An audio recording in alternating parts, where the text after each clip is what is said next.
বাংলাদেশের একটা মিডিয়া দেখলাম যে খবর দিয়েছে কি বাংলাদেশি রোগীর অভাবে ব্যাপক ক্ষতি, চিকিৎসার জন্য ভারতে যেতেই হবে। মোটেও না। বাংলাদেশের মানুষ আমরা যদি ভারতে চিকিৎসা করতে না যাই তাহলে ওখানে কিছু লোভী মানুষ অনেকগুলো ওই যে হাসপাতাল তারপরে ওই যে ক্লিনিক করে রাখছে না, তো ওইগুলো কী হবে, ব্যবসায় ডাব্বা মারবে, এরপরে হাতে হেরিকেন নিয়ে রাস্তায় ঘুরবে। ভালোই তো, ভারতকে একটা উচিত শিক্ষা দিতে হবে না? আর বাংলাদেশে কি এই ডাক্তারের অভাব আছে, হাসপাতালের অভাব আছে? না, কোনো কিছুরই অভাব নেই। তাহলে বাংলাদেশের মানুষ এই ভারতে চিকিৎসা করতে যেতে হবে কেন? এখানে এই যে খবর যে মিডিয়াটা দিয়েছে, মনে হলো যে সে ভারতের প্রতি, অর্থাৎ ভারতের এই যে যারা নাকি এখন এই হাসপাতালটা টল দিছিল তাদের এখন লস হচ্ছে বলে এক ধরনের সহানুভূতির কুড়ানোর চেষ্টা করছে, এবং সেই হেতু এই মিডিয়ার এই খবরটা বলার চেষ্টা করছে। এই মোমেন্টে ভারত সরকার কেন বোকামি করছে? ভারত সরকার তার নিজেদের নাগরিকদের সুখ সুবিধা এগুলো অনুধাবন করে না, অর্থাৎ বাংলাদেশিদের যে ভিসা দিচ্ছে না, এই জন্যে বাংলাদেশের মানুষ এই ভারতে গিয়ে চিকিৎসা করাতে পারতেছে না। এই জন্য ভারতের নাগরিকরা খুবই কঠিন একটা অবস্থার মধ্যে পড়ছে, এবং এই জন্য এই মিডিয়ার খবরে যেটা মানে ভাব, ওই যে বিপন্ন সেই ভারতীয় হাসপাতাল মালিকদের জন্য এদের দরদ কিন্তু উতলে উঠছে। অর্থাৎ মাছ চাইতে মাসির দরদ অনেকটাই বেশি মনে হলো আমার কাছে। কিন্তু আমার বক্তব্য হলো যে বাংলাদেশের মানুষ তো ভারতকে বয়কট করছে, তাই না? তো ভারতকে বয়কট করে যদি আবার ভারতে যেতে চায় এবং নানাভাবে ভারত সরকারকে যদি এই যারা নাকি বাংলাদেশের রোগী তাদেরকে ভিসা দেওয়ার জন্যে নানা রকম ক্যারিকেচার করে, এটা কি আসলে মানে মুনাফিকি হলো না, ভণ্ডামি হলো না? আর তাছাড়া বাংলাদেশের মুমিন মুসলমান যারা, তারা এই ভারতের এই হিন্দু অর্থাৎ মুর্শেক ডাক্তারদের কাছে চিকিৎসা করতে যাবেই বা কেন? আমার কাছে যেটা মনে হচ্ছে এই যে ভারত যে ট্যুরিস্ট ভিসা তো বন্ধ করছে অনেক আগেই, আর অল্প কিছু এই যে মেডিকেল ভিসা টিসা দিত সেটাও নাকি হঠাৎ করে আরও কমিয়ে দিয়েছে। আমার কাছে যেটা মনে হলো, আমি আগেও বলেছি কথাটা, আবার একটু স্মরণ করিয়ে দেই, যে ভারত সরকার বাংলাদেশের মুমিন মুসলমানদের হৃদয়ের আকুতি ঠিক মতো বোঝে। তারা জানে যে বাংলাদেশের মানুষ ভীষণ ধর্মান্ধ, এবং এরা ধর্ম ছাড়া অন্য কিছু বুঝে না, এবং এরা সবাই কিন্তু ওই যে মারা যাওয়ার পর বেহেশতে গিয়ে 72 হুর পাওয়ার জন্য উন্মাদ।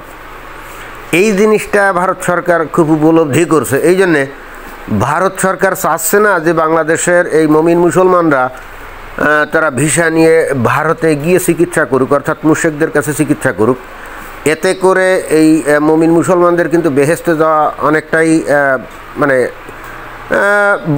হয়ে যেতে পারে, বঞ্চিত হতে পারে। অর্থাৎ আল্লাহ ক্ষিপ্ত হয়ে হয়তো শেষ বিচারে বলবে, এই রোগ ব্যাধি তো আমিই দেই, আর আল্লাহর নবী সেও তো তোদের রোগ ব্যাধি কীভাবে সারাতে হবে, ওই যে উটের মূত্র পান করতে হবে, তারপরে লোহা পুড়িয়ে পাশায় সেঁকা দিতে হবে, তারপরে ঝাড়ফুঁক করতে হবে, সূরা নাস ফালাক পড়তে হবে, তারপরে ওই যে কালিজিরা খাইলে সব রোগ সেরে যায়, ইত্যাদি ইত্যাদি। নবীকে তো আমি শিখিয়ে দিয়েছিলাম।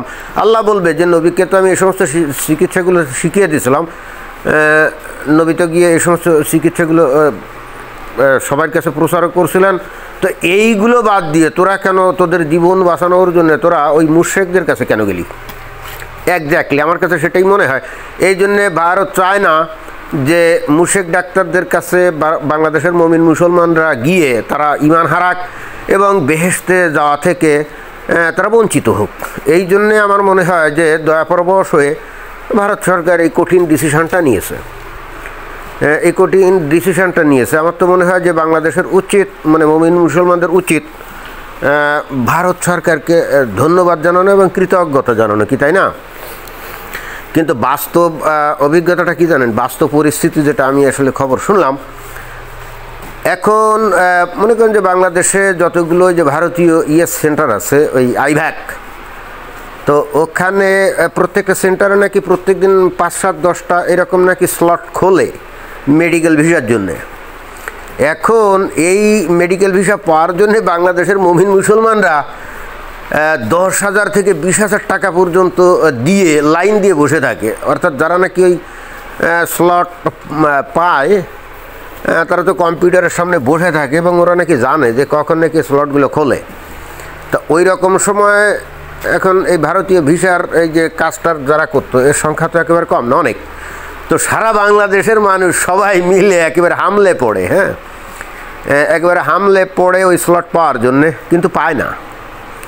এই জন্যে অনেকে নাকি 20, 25, 30,000 টাকা দিতেও রাজি, এই মমিন মুসলমানরা। এখন ওই যে আঙ্গুর ফল টক, বুঝেন না, এখন যেহেতু আঙ্গুর ফল তো আর পাওয়া যাচ্ছে না, তাহলে শিয়াল কি বললো, ধর আঙ্গুর ফল তো টক কয়ে চলে যাওয়া আর কি। তো ভিসা যেহেতু একবারে দিচ্ছেই না, এইবার বয়কট, হ্যাঁ বয়কট। শুনলাম যে কিছু মানুষ নাকি এখন ওই যে চিকিৎসার জন্য কোথায় যাচ্ছে, ওই থাইল্যান্ড যাচ্ছে, তারপরে সিঙ্গাপুর যাচ্ছে। হ্যাঁ যাবে, যাতে টাকা পয়সা বেশি আছে তারা তো যাবে, কিন্তু সবাই কি সেই যাওয়ার সুযোগ পায় নাকি? দেখা যায় যে থাইল্যান্ডে যাইতে গেলে যে বিমান ভাড়া খরচ হয়, ওই বিমান ভাড়ার ওই টাকা দিয়ে ভারতে গিয়ে ভালো মতো থেকে চিকিৎসা করে একেবারে ফিরে আসা যায়। অর্থাৎ শুধু বিমান ভাড়া দিয়েই কিন্তু ভারতে গিয়ে চিকিৎসা করে তাও আরোগ্য হয়ে ফিরে আসা যায়। এখন কয়জন মানুষ থাইল্যান্ডে যাবে আর সিঙ্গাপুর যাবে কে জানে। বাট আমি একটা জিনিস একেবারেই বুঝি না, বাংলাদেশের মুমিন মুসলমানরা যদি এত ধর্মান্ধ হয় এবং জীবন মৃত্যুর মালিক যদি আল্লাহ হয়, তাই না, তাহলে তাদের আল্লাহর উপরে নির্ভরতা বাদ দিয়ে তারা কেন মুশরিক ডাক্তারদের কাছে জীবন বাঁচাতে যাবে?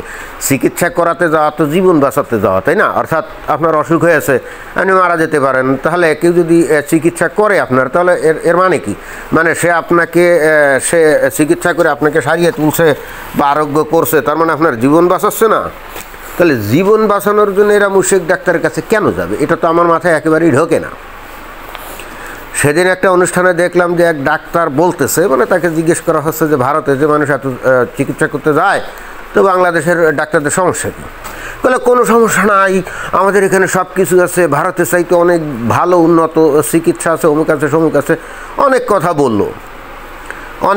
বললো। তো আছে তো, তাহলে বাংলাদেশের মানুষ ভারতে চিকিৎসা করতে যাবে কেন?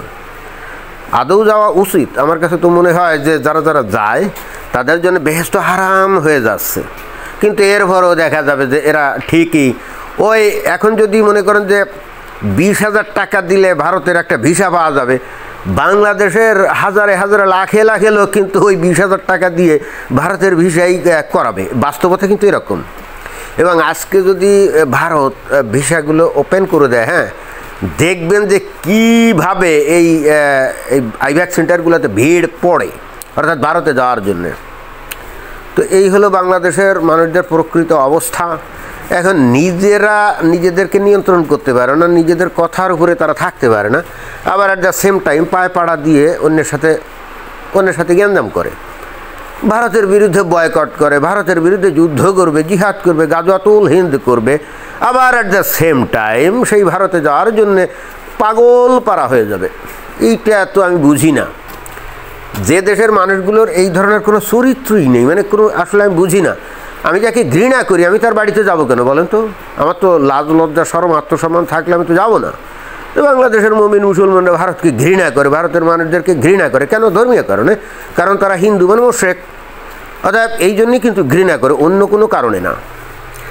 ভারত যে বাংলাদেশের থেকে অনেক কিছু নিয়ে গেছে, হ্যান করছে ত্যান করছে, এগুলো হলো ফালতু কথা, এগুলো হলো বাজে কথা। এই জন্যই বাংলাদেশের মানুষ ভারতকে ঘৃণা করে না, বিষয়টা ওরকম না। বাংলাদেশের মানুষ ভারতকে ঘৃণা করে কমপ্লিটলি ধর্মীয় কারণে। তো ধর্মীয় কারণে যদি তোমরা তাদেরকে ঘৃণাই করো, তাহলে তুমি তাদের কাছে যাবা কেন? আর যদি যাও, তারা যদি তোমাকে অপমান অপদস্থ করে, তাহলে তোমার কিছু বলার আছে? এই যে ভারত যেহেতু ভিসা দিচ্ছিল না, পাকিস্তান বললো যে আসো আমাদের দেশে, ভিসা ফি লাগবে না।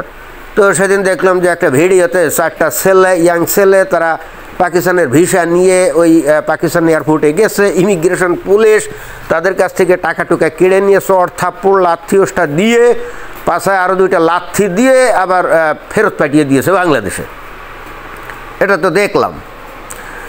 এখন পাকিস্তান এই কাজটা করছে, দেখেন মুমিন মুসলমানরা একেবারে মুখে মানে কুলুপ দিয়ে বসে আছে, একটা কোনো প্রতিবাদ নেই, কোনো শব্দ নেই, তাই না?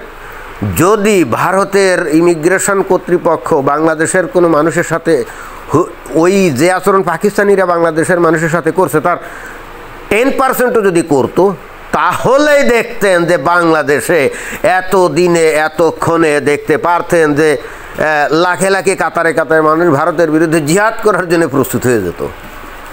এই হলো অবস্থা। তো এটাই ছিল বক্তব্য। ধন্যবাদ।